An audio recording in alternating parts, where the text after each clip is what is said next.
Hello students, তোমাদের সকলকে স্বাগত জানিয়ে আজকের ভিডিও শুরু করছি। আজকের ভিডিওর বিষয় English grammar, subject verb agreement.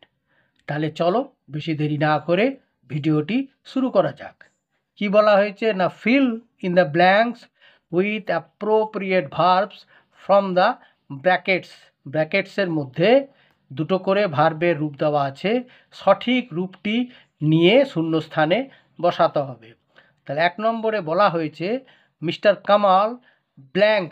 এখানে ভার্ব দুটো, একটা হচ্ছে ইজ আর একটা হচ্ছে আর। A good man. তাহলে এইখানে subject mister Kamal singular, singular subject, তাই ভার্বও হবে সিঙ্গুলার। ইজ আর আর এর মধ্যে সিঙ্গুলার ভার্ব হচ্ছে ইজ। তাহলে এখানে হলো mister Kamal is a good man. Mister Kamal একজন ভালো মানুষ। নাম্বার 2 এ বলা হয়েছে দ্য ব্রাদার্স ব্ল্যাঙ্ক ইজ আর আর। ব্র্যাকেটের মধ্যে ভার্ব দুটি হলো একটা ইজ আর একটা আর। কোয়ারেলিং অ্যামাং দ্যামসেলভস, মানে ভাইয়েরা, কোয়ারেলিং মানে হচ্ছে ঝগড়া করছে তাদের নিজেদের মধ্যে। তাহলে এইখানে যেহেতু সাবজেক্ট প্লুরাল, ব্রাদার্স ভাইয়েরা, তাই প্লুরাল সাবজেক্ট কী হবে আর। তাহলে the brothers are quarreling among themselves.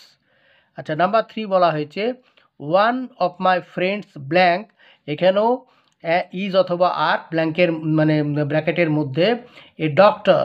তাহলে দেখো ওয়ান অফ থাকলে তারপরে হবে প্লুরাল সাবজেক্ট ওয়ান অফ, তারপরে যে মাই ফ্রেন্ডস প্লুরাল, কিন্তু ভার্বটি হবে সিঙ্গুলার। তাহলে one of my friends is a doctor. Number 4 A you or he blank.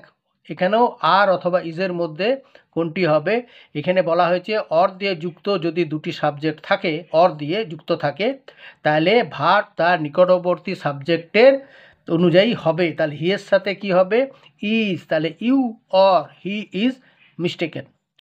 5 number একটা বলা হয়েছে 2 লিটার্স অফ মিল্ক ইজ অথবা are use to fill 3 bottles. এখানে দেখো, যদি এখানে পরিমাণ বোঝাচ্ছে, মানে 2 লিটার দুধ। তাহলে এখানে যদিও 2 লিটার্স প্লুরাল, তবুও কিন্তু ভার্ব হবে সিঙ্গুলার। তাহলে 2 litres of milk is use to fill 3 bottles. আর হবে না, প্লুরাল হবে না, যদিও সাবজেক্ট প্লুরাল। এখানে যদি যেহেতু পরিমাপ বোঝাচ্ছে বা পরিমাণ বোঝাচ্ছে, তাই এখানে ভার্ব হলো সিঙ্গুলার। আচ্ছা, নাম্বার 6 এ ভেরি ফিউ ফিকশনস।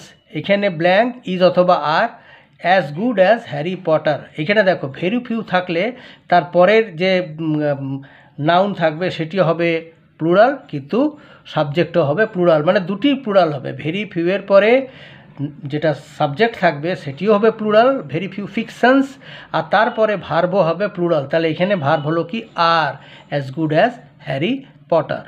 নাম্বার 7 এ বলা হয়েছে either her father or her brothers blank.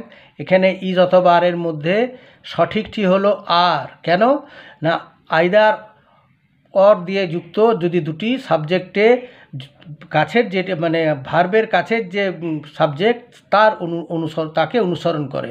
এইখানে ভার্বের কাছের সাবজেক্ট হলো ব্রাদার্স প্লুরাল, তাই এখানে সাবজেক্ট অনুযায়ী এখানে ভার্বটি হলো প্লুরাল। তাহলে either her father or her brothers are coming today. ঠিক আছে? আচ্ছা।